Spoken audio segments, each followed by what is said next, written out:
What's up, everybody? It's time for Top 5 Thursdays, and I'm going to do Zach Sterwald's question of Top 5 Remakes. And this is the whole family here's edition, so you're going to have to bear with us. Coming straight in at number 5, I'm going to have to go with The Hills Have Eyes. I think this is a terrific remake. I think it's one of those remakes that, I don't know if I can say outdoes the original. I mean, I definitely thought that at one point. The original is one of those movies where the premise was a little bit better than the execution for me, but as time has went on, I've grown to love the raw and gritty realness of it. Make sure my daughter don't knock anything over. But the remake at the time when I saw it, it knocked me off my feet. It blew me away. It was just everything I wanted in a remake and more. It outdid the original. It was more of what I pictured. But of course, now the original's kind of leveled off. Kind of equal with it. I don't know if I can quite say it's better than the original, but it's going to make my top 5 regardless. Hills Have Eyes remake. If you have not seen that in a long time, you definitely need to get on that. At number 4, we have... What the hell is my number 4? You tapping me to try to remind me? What is it? Do you know my number 4? Is there a paper over there? Legitimately, I can't remember my number 4. It's a Notebook. It's not The Notebook. The Notebook is not a remake. I think it's in my room. If you get the paper for me, that'd be great.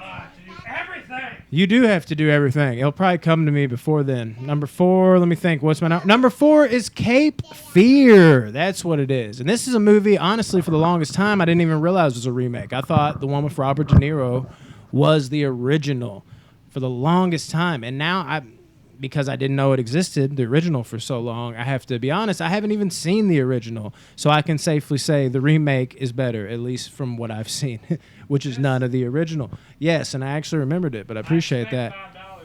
There's not going to be, this is Top 5 Thursdays, not here's $5 Thursdays.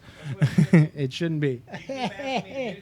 Okay, anyways, Cape Fear, man. I hear some people, not all people, kind of jump on the, yeah, sure, De Niro's one of the best actors, but he always does mob movies. You talking to me? That's actually Taxi Driver, which is another good, interpretation that he's not strictly a mob guy. He can do more. But you know what I mean. Your classic Goodfellas, even his latest shit. What's the newest movie with Scorsese? The Irishman. That's what he's known for. But Cape Fear is a great movie where he really, really steps out of the box, and he's entertaining and crazy as hell. Nick Nolte's great in it. I think Jessica Lange is Nick Nolte's wife in the movie, and Juliette Lewis, I believe, is the kid. They do some weird shit in that movie, stuff that probably would not be done now. I think Juliette Lewis in that movie might have been under 18, and Robert De Niro's like sticking his fingers in her mouth and trying to seduce her. Really strange stuff now, but beyond that, what does that tell you? As weird as it is, they're willing to press the boundaries, and that's something we don't get enough of anymore. Not that specific scene. I'm not campaigning for that, but the pressing of the boundaries and what that signified from that standpoint. And Cape Fear, dude, it's a hell of a flick. I mean, the ending where Robert De Niro's slowly going under and just kind of pans in on his eyes, fucking frightening. Number 3. I'm going to have to go, yes, y'all might hate me for this, the Halloween remake. There's a lot of people, mainly, Michael Myers, purists, that hate Halloween remake. And I think a big reason why is, sure, there is your fair haters. Not everybody's going to love a movie. That's just the facts.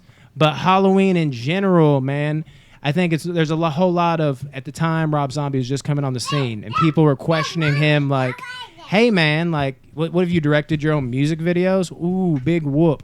Nobody really trusted him to, go along with such a sacred property.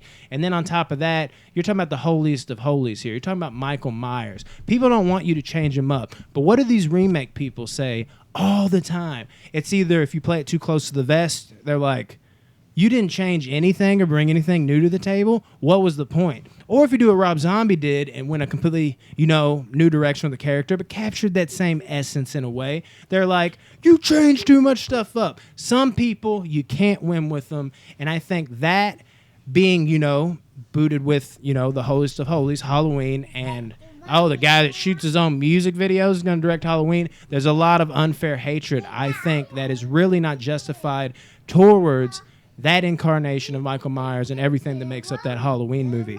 It is a great remake. I don't care, guys. I dig 6'7" Tyler Mane, brutal Michael. You know, it's a nice change of pace. He ain't, you know, my Nick Castle from the original, or even my Dick Warlock. You know what I mean?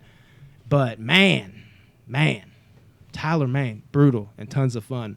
Love that movie. And number 2 is one I won't go into too much. We're talking about The Thing here, people. And yes, some people don't realize The Thing is, in fact, a remake. The Thing from 1982. Actually, talking about Halloween, this is kind of goes hand in hand with this. The original Halloween, the kids are watching The Thing from Outer Space, which is The Thing, you know, original before it became a remake. Of course, it isn't The Thing straight up. It's The Thing from Outer Space, but that is the original one.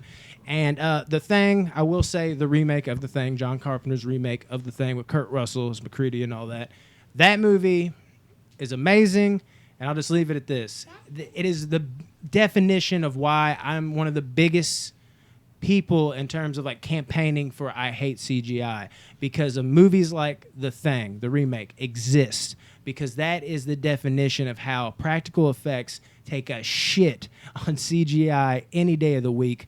Probably the best, you know, example of practical effects we've ever seen, potentially. And I'd like to jump into more of it, you know, cold, you know, gloomy atmosphere, trap feeling, great acting. You know, The Thing's got thing. But yeah, we'll leave it at that. I know it was a good one, right? Okay, I'm sorry about that.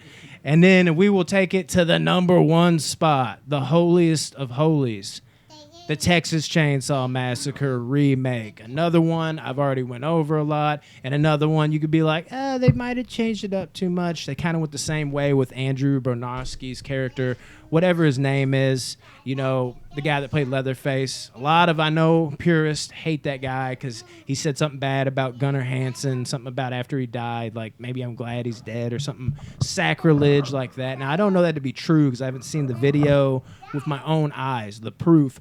But somebody either started a hell of a rumor that spread like wildfire, or there's some legitimacy to that because everybody talks about it, and that's horrible if that's true. I try to act like it never happened just so, you know, I don't lose my amazing opinion. My face is still here, guys. My amazing opinion, not amazing, like my opinions are amazing, but the fact that I love it so much. I don't want that to be diminished in any way because that movie is so special to me. Probably still the scariest theater experience I've ever had. When it first came out, I was still under the mindset that Leatherface was a real person, not realizing that most of this was fabricated. I mean, Tobe Hooper, the guy that directed it, I'm sure you know that is the legendary Tobe Hooper. He even said he was in a hardware store and saw chainsaws and was like, that'd be kind of scary if somebody chasing around with that. That should have probably tipped us off a long time ago. Like, hold on. He came up with the idea for a chainsaw in the hardware store, but this is supposed to be a true character with his true weapon. Obviously, something's not adding up. Now we know internet's more popular, but yet and still, dude, even if that creepy, very creepy beginning scene where it's like this is the only footage of Thomas Hewitt that we know exists, even if that's not real, it's still morbid. It's still scary as shit. The cast is amazing. Jessica Biel, one of the most underrated final girls. She is dope. I mean, she looks dope, but she's also dope in the movie. And, dude, you can't go wrong. If anything, Texas Chainsaw Massacre Remake is underrated. Wouldn't you say? Exactly. And she farted for good measure. That happened. Anyways, don't be airing it out. Come on now.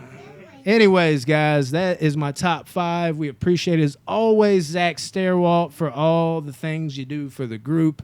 You've been a great moderator, and you've been a great fan of the show.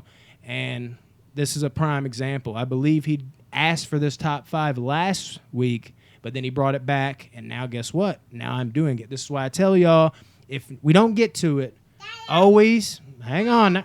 You can't have all the fun. He's at the end point. Wait a minute. Almost done. I'll let you get the last word. How about that? But That's for me. okay. The whole thing is okay. Am I gonna play? All right, I'm playing PlayStation. Apparently, guys. I don't know if y'all's kids do that, but like they're very helpful. But at the same time, they just hand you random things you don't need in the moment. But this is a prime example of how your top 5 can be recycled. Like, don't be afraid if we didn't answer them the prior week to bring it back, because it's not anything against the top 5 you did the week before. It's There's so many good top fives. Y'all are fucking killing it with that. So bring it back like this. It's the first time I've saw somebody bring a top five back, and we literally answered it. We're 1 for 1 when this has happened. So make sure you bring those back because there's plenty that I've wanted to do and haven't had a chance to. Appreciate that, Aria. Okay, just don't knock over my camera, please. It's too much. All right. Maybe we should end on that. I don't even know which way to go. But me, my dad, Aria, Jordan, we're signing off. Thank you for joining us. Box office banter. Fucking subscribe, like, do all that shit. Invite your friends because we're almost to 800 people. Well, we got like 50 something, but that's not a lot for what we've been doing in the group. We get to 1,000, we have more shit to give away, so don't miss your opportunity. Help get us there. We appreciate y'all. Oh, forgot. Okay, I love you too. All right, see ya.